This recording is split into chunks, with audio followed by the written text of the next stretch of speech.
فکر کردن به جابجایی در معدن همیشه دغدغه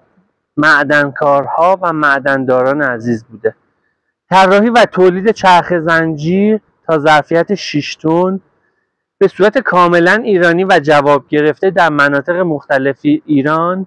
این امکان رو به معدندارای عزیز میده که دستگاه‌های مختلف حفاری و حتی دستگاه‌هایی که توان و نیروی محرکه روشون نصب شده قابلیت نصب روی چرخ زنجیرهای تولید شرکت حفار صنعت مینالود رو خواهند داشت. به عنوان مثال دستگاه حفاری آریو دیدی 100 رو می‌بینیم که نصب شده روی چرخ زنجیر 6 تن و در مناطق و شیب‌های مختلف معدنی تا شیب 25 درجه قابلیت حرکت رو خواهد داشت.